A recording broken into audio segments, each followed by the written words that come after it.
Welcome to the Love and Meaning Podcast, where inner work is a lifestyle.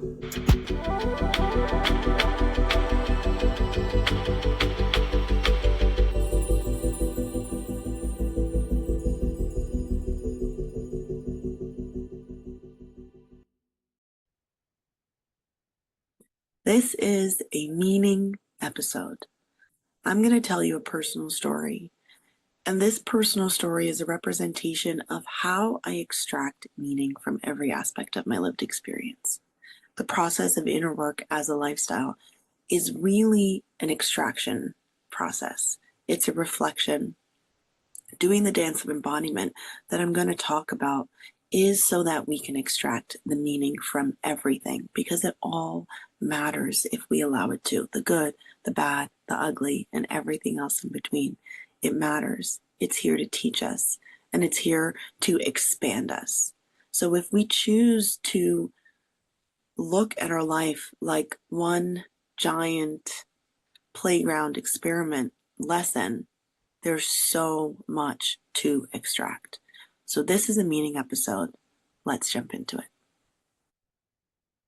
Embodiment is one of those buzzwords in the coaching world, in the personal development world. There are some buzzwords that go around a lot. Embodiment is one of those.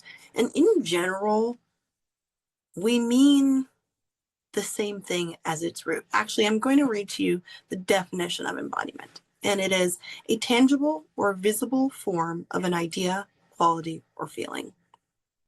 And so, to a certain extent, this is what everyone is working towards. In our work, in our personal development, we're working towards embodiment, the tangible form of this work.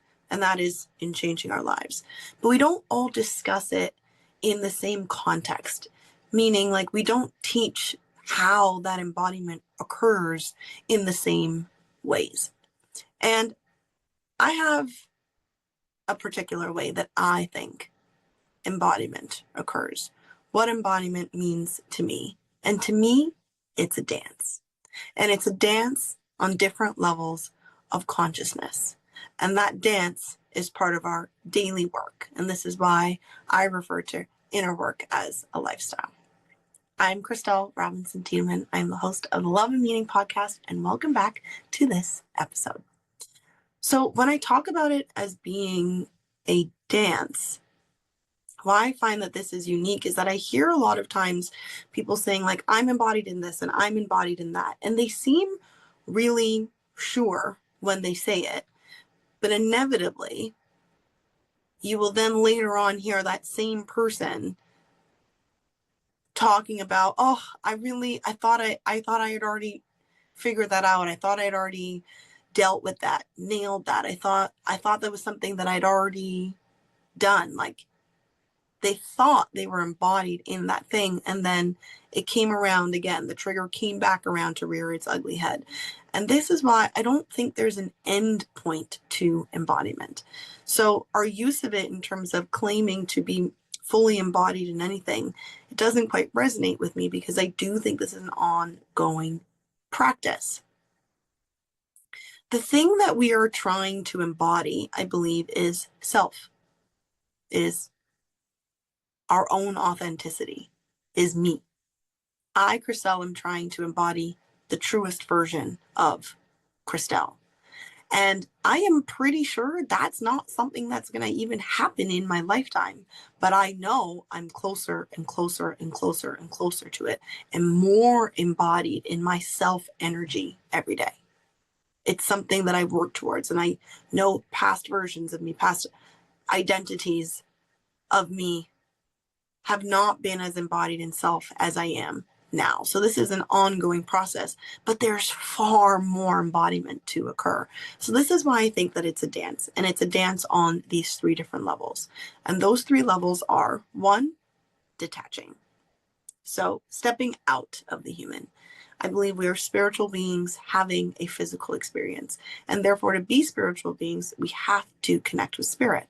And so detaching out of our human and expanding into hearing the voice of the universe, the wisdom of source, the wisdom of God, whatever you want to call it, but detaching enough out of that to really listen to what our physical or our mind is kind of trained to attune to.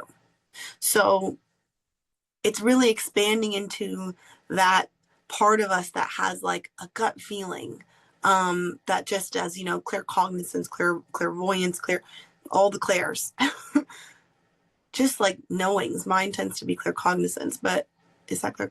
Yeah, yeah, claircognizance. Just more than we think we are trained to hear, see, feel, taste, touch, all of that. Detaching into it. This is the same reason that meditation, you know, took over the Western world by storm eventually, is because we started to really realize that we there's so much more to the human being than what you can see. And it is absolutely imperative that we detach and be able to connect fully into all that is us, which is spirit as well. We are spiritual beings in order to fully embody us. Again, embodiment is embodying fully who we are, and we are spiritual beings. So we have to detach. And then a second layer of consciousness that is in this dance of embodiment is diving deep down. So there's detaching, and then there's diving deep down. And that's into the emotional body. That's into the shadows. That's into our emotions. That is where things get a little bit messy. This is really diving into triggers, traumas, you know, all of the feeling stuff that lives in our unconscious and often runs the show if we don't have any awareness of it. So it's absolutely important to be fully embodied in ourselves, to have full awareness of ourselves, to discover ourselves. For self-discovery, we have to be able to see self.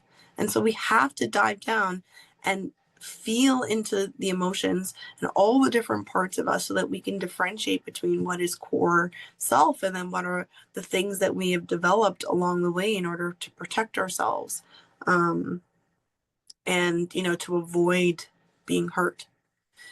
And so that's the second layer. And then the third layer is to come back into our present, to come back to the conscious, to come back to heart center, where our lived experience actually happens. This is the place where life is happening. This is where our human really, really resides. And this is where, you know, we actually reap the benefits of the work that we do. This is where we enjoy, you know, we have fun.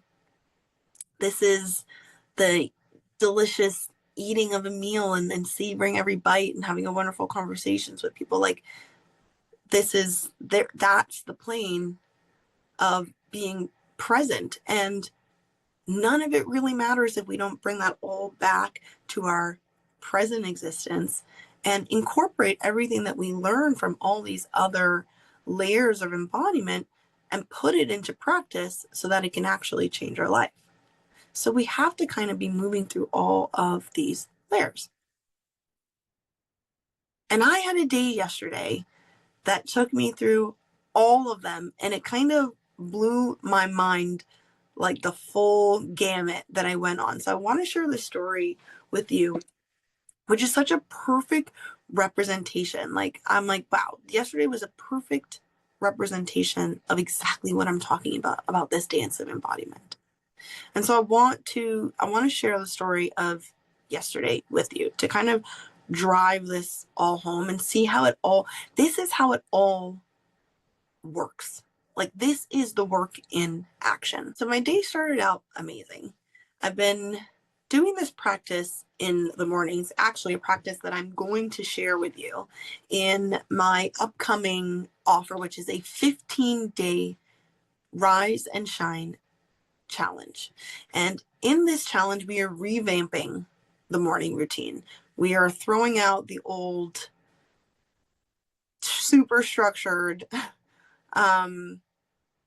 set, repetitive morning routine, and embracing a more intuitive approach, a more aligned approach, an approach that really we go within and we ask ourselves what we need this morning and give it to ourselves. So we're starting out connected. We're starting out detaching. We're starting out connecting with self. And then we're walking through the day from the very jump, kind of like in a direct line to alignment, because we're giving ourselves what we need. The reality is we're not the same every day. We don't feel the same every day, you know? And so doing the same thing every morning, I realized for me, it doesn't work anymore. At a certain point in my life, that worked. But at this stage in my life, especially for the feminine, that masculine structured morning is not putting me into my feminine magnetism and my feminine leadership throughout the day. It's actually starting in masculine leadership. And then we wonder when we come to the end of the day why we're so exhausted. And so instead of a set amount of things, there are set things that I need to do, whether those things are fantastic or not, because the things were great. Working out, meditating, journaling, these are all fantastic things. But just doing them because I should versus doing them because I feel truly called to are two very different things. And the reality is the needs of the self change and flow. And so this intuitive type morning I've been doing for a little while now, and it's amazing. And so I'm going to share this with you in the 15-day challenge, where we're going to switch over our mornings together. And so I woke up yesterday and I connected with self, and I just took 5 minutes and I kind of just felt myself, you know. I'll share more of that practice, so please do.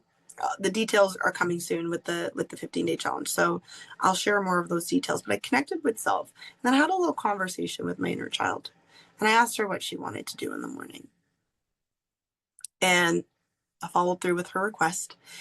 And so I was feeling really connected, you know, really, really, really good.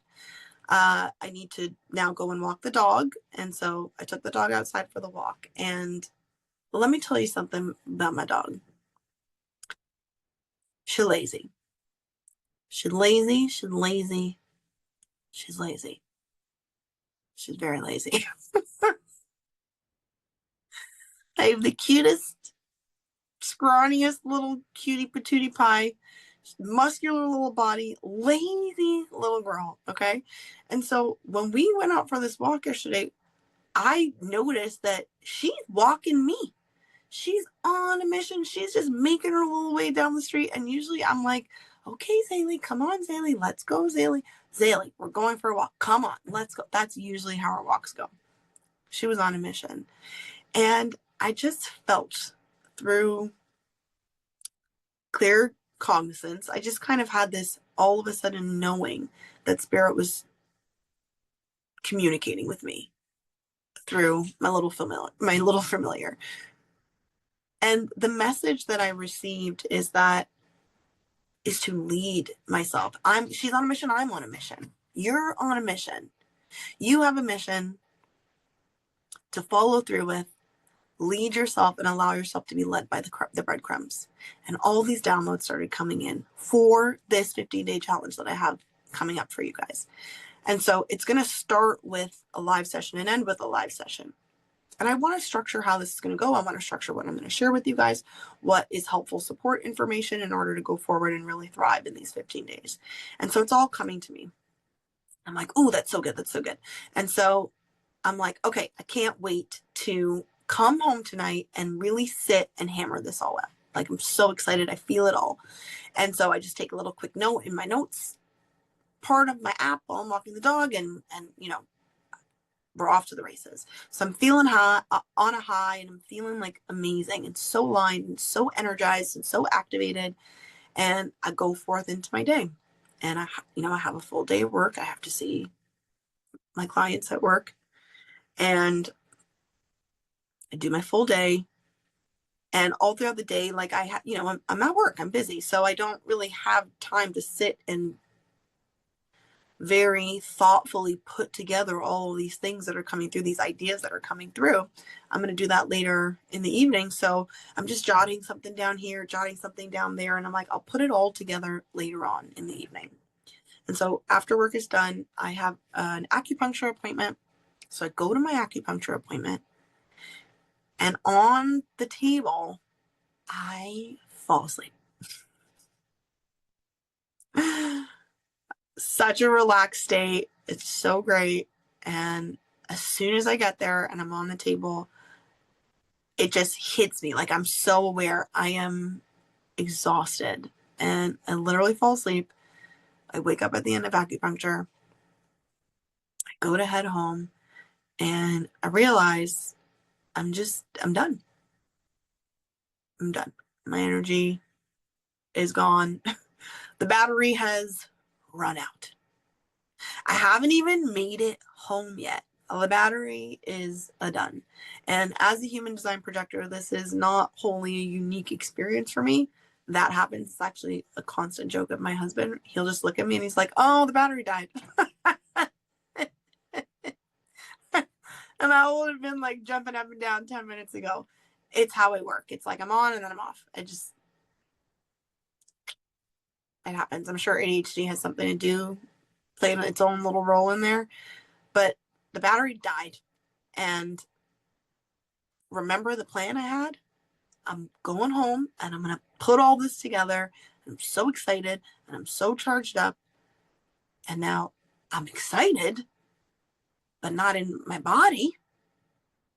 There is no charge. I'm exhausted. I'm done. I'm tired. I don't have anything to give. And on this whole ride home, I'm just getting more and more upset. My day started out on a freaking high. And at the end of my workday, after I go to acupuncture, all of that energy that I was so ready to put into the time that I had to myself later this evening, it's just gone. And I'm just getting more and more upset. And by the time I get home, I'm just a bitter pooty pants. Just a bitter pooty pants. Like, I fully went into my not self theme, which is in human design, each type has a not self theme. As a projector, mine is bitterness, and I'm feeling bitter. My husband comes home and he's like, immediately, he's like, what's wrong? I'm just like,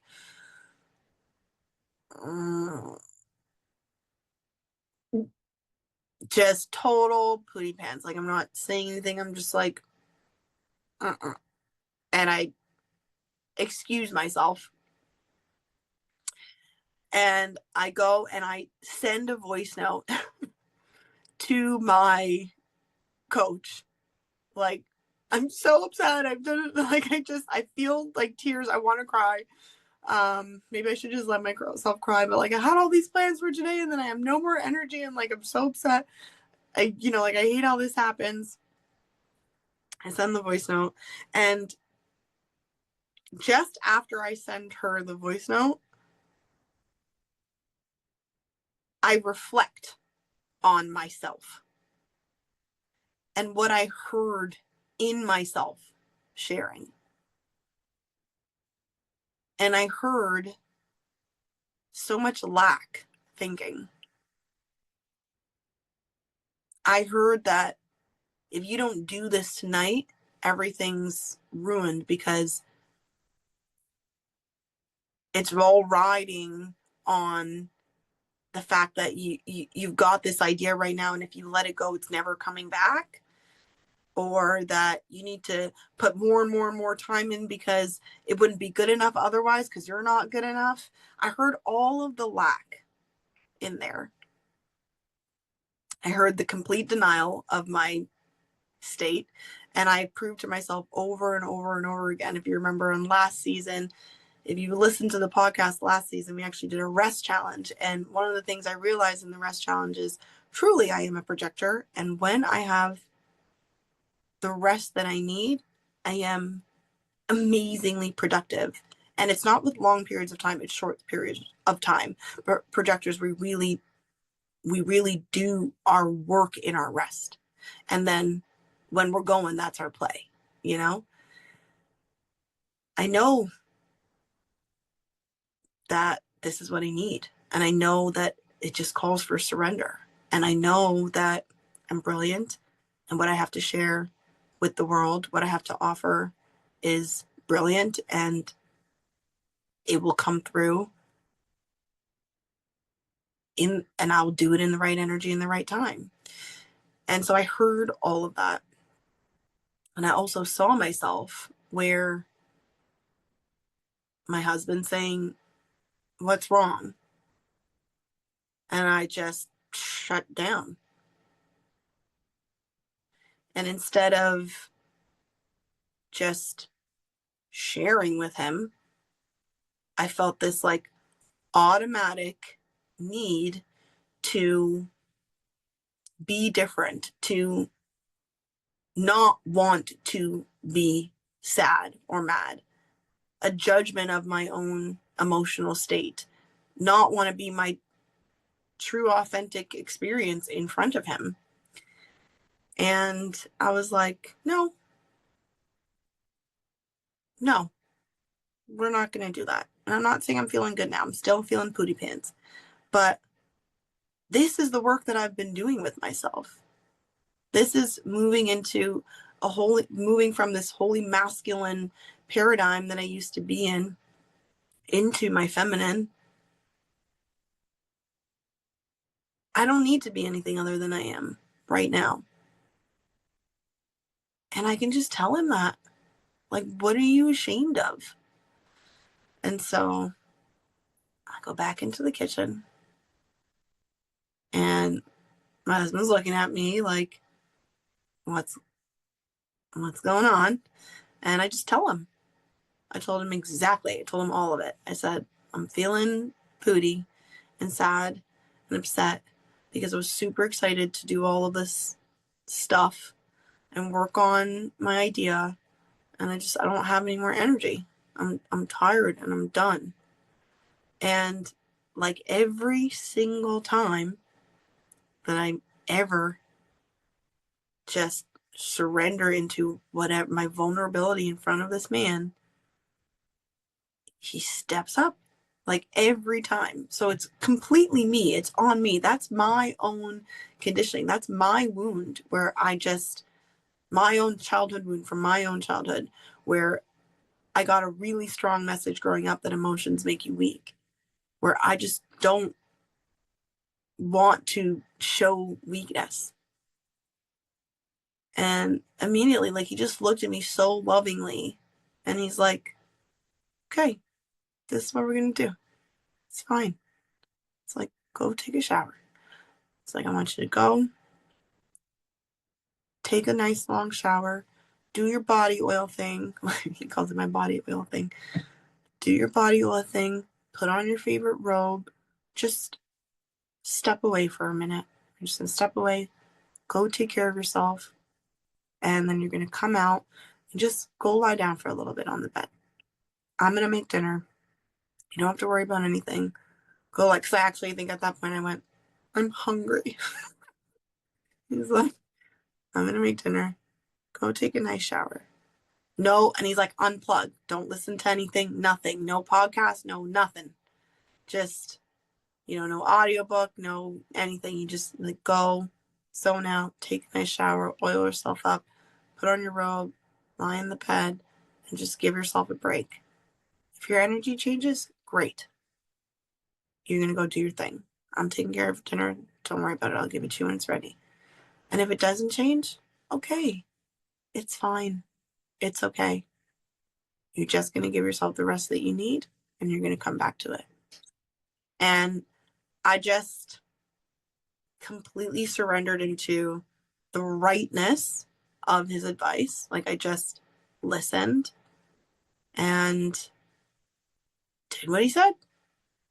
And my energy didn't change in terms of I became energized, but all the bitterness went away. I had a shower. I did my oil thing. I put on my robe. I came out. He had dinner ready. He sat down. He put on a show. We watched it together. He said, I'm going to clean up. And he's like, go to bed. And I went to bed. And we had a really nice evening together. It was quiet. It was low key. And I didn't have tons of energy, but I had a really lovely connected moment with my husband. And I gave my body the rest that it needs. And I had 9 hours of sleep last night, and I felt so freaking good. And today, on a break at work, put all of those pieces, all of those different parts that I had made up yesterday, put them together today. And then recorded my podcast episode on top of that. So this morning was the detach. Okay. On my walk with Zaylee, and I had that clear cognizant moment. I heard the message. That was from the wisdom of source. That was tapping into the spirit. At the end of the day, when I was feeling all the feels, I dove deep into those emotions. I was feeling those emotions. I was triggered to all hell. That was the deep dive. That was the shadow dive. You know? And then I brought it back to heart center and to the present. And that's where I just got vulnerable and shared my truth with hubby. And I just told him what I was feeling, and he just led like the man that he is. That was the lived experience. That was the present. That was the part where the change happens. And the whole thing, the whole day, the whole dance is the embodiment. And then during, at that point where I was messaging my coach, and then when I went to talk to my husband, and after all of this, is this reflection period where I really extract the lesson of that day. And the lesson that I extracted was I see that duality where it's multiple things, where I have that creative spark when more and more is coming to me. There's that little voice that still comes in, that's like, ooh, hurry, hurry, do it before you lose it. And I don't believe that voice. That's not true. That's some old wounding. And I see you, and I hear you, and I know where you come from, and I send you love, but it's not our truth. And then that part where I'm still in the programming of the generator living, and that's not how my energy works. That is not how my alignment works. As a projector, I need rest. And when I need rest, I need rest. And so having that awareness that I still have that pull sometimes, that push, push, push through pull. And it doesn't actually lead to better work. It's not necessarily productive. And so I still have work to do in allowing myself to surrender. And that's okay. And I got there. But I felt that bitterness come up, that expectation, that judgment of myself that I'm supposed to be different. I'm not supposed to be any different than that. That is not how my alignment works. We all have our own alignment. That's not how my alignment works. And my body told me what I needed at that time. That was another lesson that I extracted. And then a big, beautiful, beautiful, beautiful lesson is about me in my feminine and vulnerability.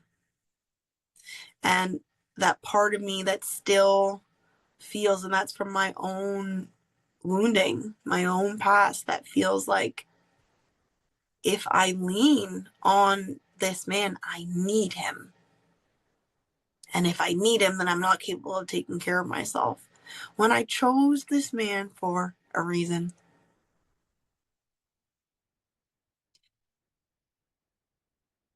And what I stepped into in the dynamic of our relationship interdependence is being able to lean on him and allow him to care for me, which is not only wonderful for me to be cared for, but actually a deep need for him as a man who desires to provide and protect for me beyond just money. It's a need on both sides. That's the beauty of polarity.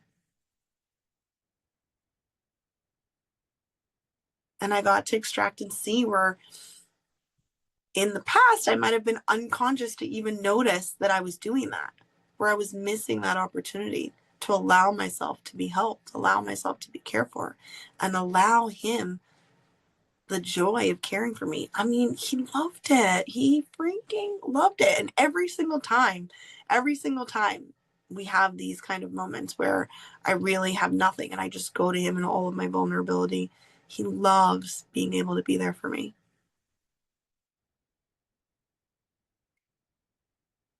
Through reflection, these are the lessons that I extracted. And this is the entire inner work as a lifestyle process in action. Like, that is it. Like, that's the meat and potatoes of it. And I look back on the day in pure self energy. So, with compassion and curiosity and calm. And I pat myself on the back because that was a pretty quick turnaround that I made from that bitter place into that beautifully vulnerable place where I just allowed my emotions. One of the things that my coach said to me is she said, does Mother Nature apologize for raining? Like, we have, you vary. You have all the emotions. We have to learn to allow every season and every single form of precipitation within ourselves as just part of the nature of us. And that's a work in progress. That is all part of my embodying of self, embodying of me, embodying of Chrystelle, authentic Chrystelle. And as a whole, what a beautiful day of embodiment.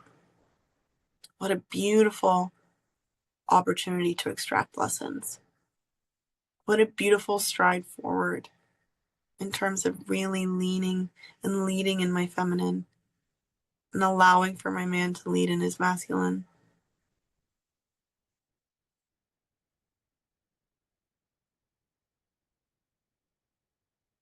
So that day, yesterday, was just chef's kiss, perfect example of inner work as a lifestyle, the dance of embodiment, the work in action. This is what we do. This is what we do. And if we bring this back to the beginning with this idea of embodiment, where it's like, I'm just, I'm fully embodied in this or that, like, it's never one thing. Like, all the aspects of our inner work connect with each other. Like, the way that this was a day, that started out with this focus on business, and it really connected deeply. Like, the lesson that was taken away at the end had so much to do with relationship. But it's all so beautifully connected. It's all embodiment. It's all, we're focused on one area of our inner work and we're working on another without even realizing. It's all connected. Embodiment is the whole package, and it's a daily practice, and it's a dance. So I hope that really helped to bring things clearly forward for those who need like a really nice example. But yeah, that's it in a nutshell. I love you. I'll see you in the next one.